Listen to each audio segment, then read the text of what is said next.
Sam en die verdwaalde ster. Een aand toe die son net begin sak het en die lug oranje en pink geword het 3 vriende buite gespeel.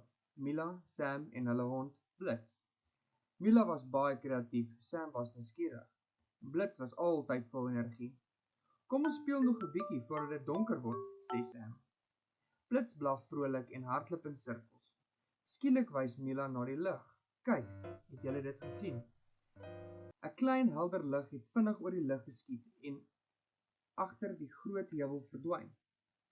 Dit het soos 'n vallende ster gelyk, sê Sam opgewonde. Kom ons gaan kyk, sê Mila dapper. Die 3 vriende stap oor die gras en klim stadig teen die heuwel op.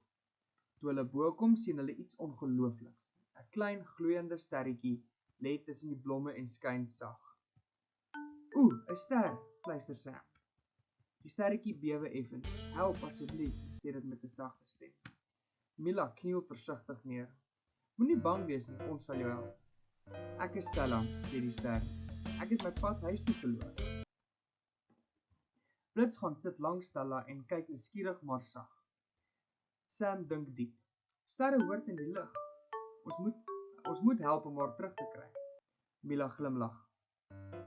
"Maar hoe kry 'n mens 'n ster terug in die hemel?" Hulle sit stil en dink. Toe sê Sam, "Miskien het sy energie nodig. Sterre skyn mos." Mila kry 'n idee. "Wat as ons iets doen wat haar laat gelukkig voel? Geluk gee energie." Eers sing hulle vir Stella 'n vrolike liedjie. Die ster begin 'n bietjie helderder skyn. Toe vertel Mila 'n snaakse storie. Stella gegil en haar lig word nog sterker.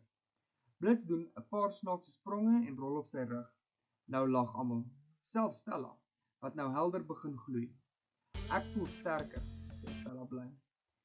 Skielik begin 'n sagte wind waai en die lug word donkerder met sterre wat een vir een verskyn. Stella se lig skyn nou helder soos 'n klein lantern. "Ek dink dis tyd," sê Mila sag. Sam hou sy hande oop. "Ons sal nie laat val nie." Stella sweef stadig op hoër en hoër en draai in die lug. Voor sy weggaan, sê sy, "Dankie dat julle my gehelp. Julle vriendelikheid het my krag gegee." "Sal ons jou weer sien?" vra Sam. "Ja," antwoord Stella. "Elke keer as jy na die sterre kyk, sal ek daar wees." Met 'n helder flits vlieg Stella terug na die naglig en neem haar plek tussen die ander sterre in. Die 3 vriende sit stil en kyk op. "Ons het regtig 'n ster gehelp," luister Mila. Sam glimlag. "Dit wys net, selfs klein dade van vriendelikheid kan 'n groot verskil maak." Blits blaf sag, asof hy saamstem.